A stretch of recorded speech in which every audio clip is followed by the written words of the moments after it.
আসসালামু আলাইকুম। আমি আমাদের বাংলাদেশ সম্পর্কে কিছু কথা বলতে চাই।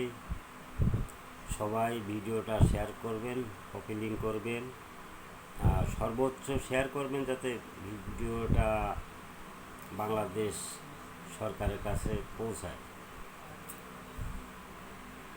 কথাটা হচ্ছে এই যে বাংলাদেশে বিগত 16 বছর স্বৈরা শাসক মানুষের করে জুলুম, খুন, গুম, যা হোক সে খারাপ ছিল।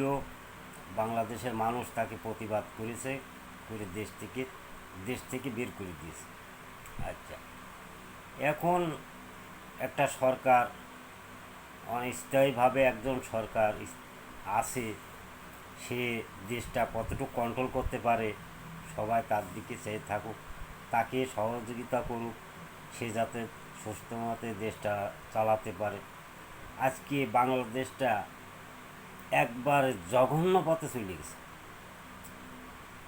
আজকে বাংলাদেশে কোনো মানুষের নিরাপদ নেই। বাংলাদেশে কোনো মানুষ রাত 8টার পর থেকে ঘর থেকে বেরোতে পারে না। আচ্ছা, এখন বর্তমান বাংলাদেশে কারোরই নিরাপত্তা নেই।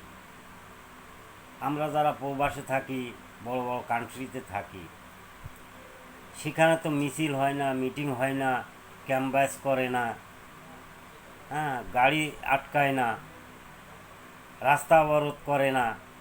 এদেশেও তো গণতন্ত্র দেশ। মানুষ জানেই না কবে ভোট হচ্ছে, কখন ভোট হয়ে যাচ্ছে, কখন সরকার আছে। বাংলাদেশ এক খামচা দেশ, সেখানে রাজনীতির শেষ নেই।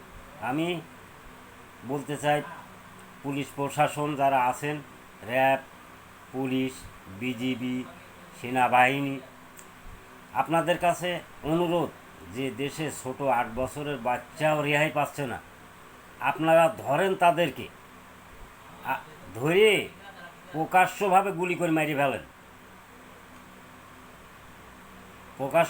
মেরে ফেলেন, আর যারা যে দলেরই হোক, যারা বাংলাদেশে নৈরাজ্য সৃষ্টি করবে, যারা মিছিল মিটিং করবে, কোনো দল চিনি নেই, একবারে মোটামুটি পিঠির চামড়া কেলায় ফেলাবেন, যাতে তারা আর ওই সাহস করে রাস্তায় অবরোধ না করে, মিছিল না করে, মিটিং না করে। বাংলাদেশটা একবারে নৈরাজ্যের মধ্যে ফেলা দিয়েছে।